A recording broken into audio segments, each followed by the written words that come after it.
Assalamualaikum warahmatullahi wabarakatuh. Em, Perkenalkan, kami dari kelompok 3 akan mempresentasikan tentang serangan CSRF.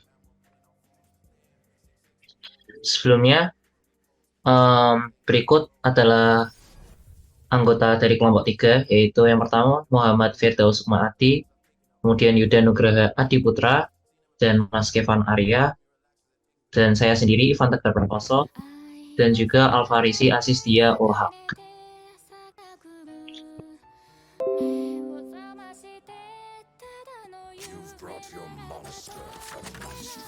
Apa itu serangan CSRF?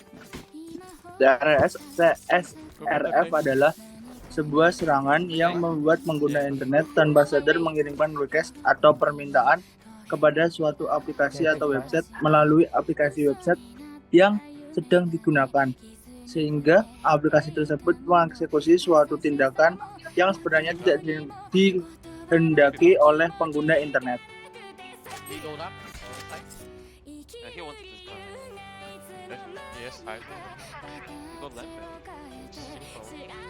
Selanjutnya di sini serangan CSRF.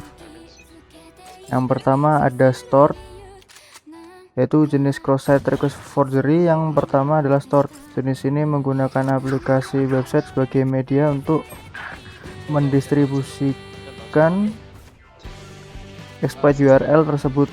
Serangan Store kemungkinan besar berhasil karena ketika di dalam situs, pengguna dalam posisi login dan tergolong authentic user. Yang kedua adalah Reflected. Jika pada jenis sebelumnya Store menggunakan media website sebagai distribusi, maka berbeda dengan jenis Reflected yang menggunakan sistem di luar situs, misalnya seperti lewat email, kolom komentar pada postingan blog, message board, dan masih banyak yang lain.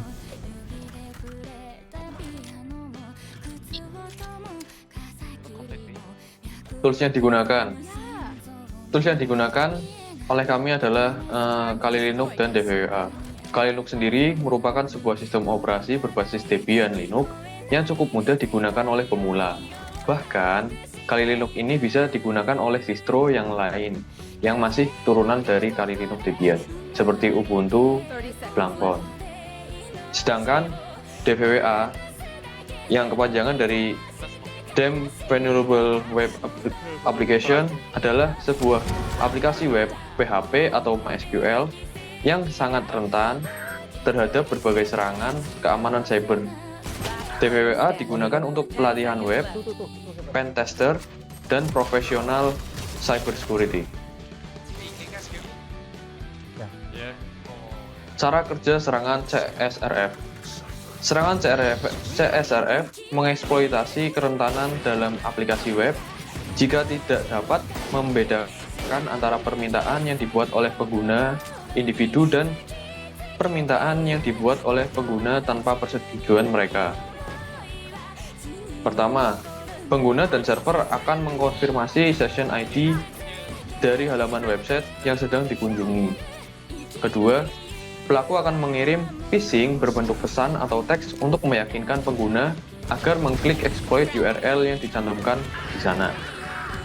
Setelah itu, pada exploit URL sebelumnya sudah diinjeksi dengan memasukkan perintah sesuai tujuan penyerang. Misalnya perintah untuk mengganti kata sandi.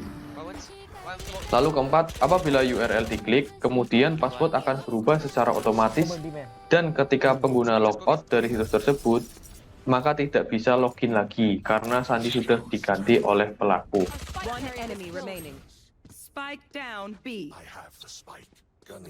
Mengapa serangan CSRF bisa terjadi? Serangan CSRF bisa terjadi karena kurangnya keamanan dalam web tersebut, mekanisme autentikasi yang lemah, ketergantungan pada cookie untuk autentikasi, ketidakamanan protokol dan metode HTTP, kurangnya kesadaran pengembang, ketidakcukupan proteksi pada formulir.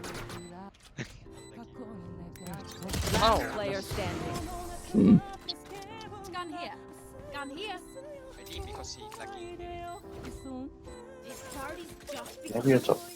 Monggo Mas Yuda.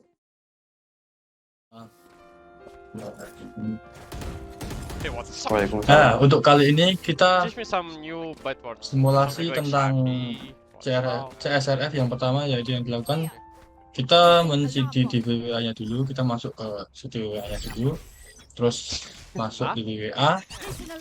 Habis sudah masuk ke DWA, kita masuk ke DWA-nya yang di web.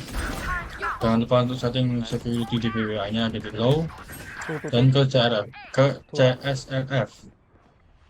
Untuk kita yang pertama yang kita lakukan adalah tes kredensial. Sebenarnya admin, passwordnya password. Nah, dia valid. Dia valid admin. Terus di sini kita mencoba untuk menu password. Menu passwordnya yaitu new password.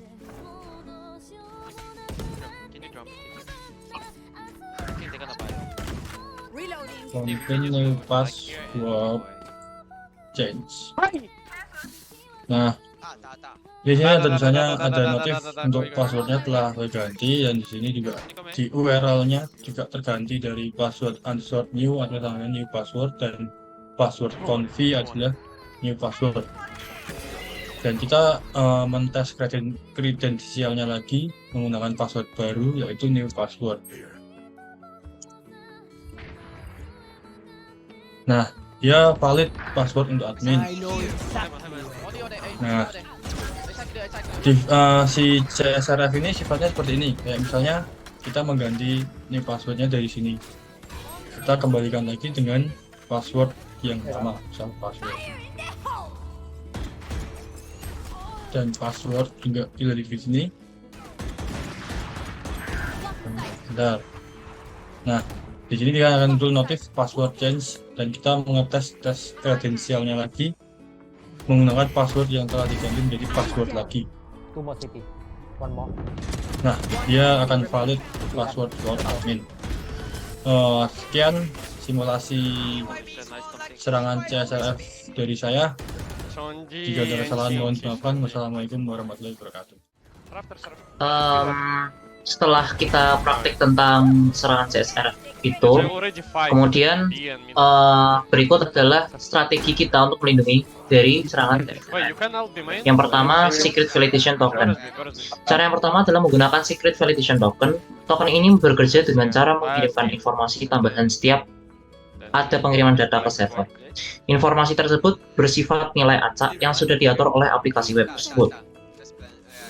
Token tersebut berfungsi untuk menentukan apakah permintaan yang masuk berasal dari penggunaan yang memiliki otoritas atau bukan. Hal ini bersifat rahasia dan sulit ditebak oleh pihak yang tidak memiliki akses pengguna. Namun, kekurangan dari cara ini adalah tokennya akan selalu sama. Nilainya akan sama ketika proses validasi. Kemudian, yang kedua yaitu random validation token. Pencegahan CSRF kedua adalah dengan random validation token. Cara kerjanya sama dengan sebelumnya, hanya saja seperti namanya, nilai pada token ini lebih bersifat dinamis. Semua proses pengiriman data memiliki token yang berbeda, sehingga ketika pengiriman selesai dilakukan, token tersebut akan otomatis terhapus pada session. Sehingga apabila pengguna akan mengirimkan request data lagi, maka sistem aplikasi website akan membentuk nilai token yang baru. Itulah mengapa dikatakan token yang dinamis. Sekian presentasi dari kelompok kami. Kurang lebihnya kami mohon maaf sebesar-besarnya. Assalamualaikum warahmatullahi wabarakatuh. Terima kasih.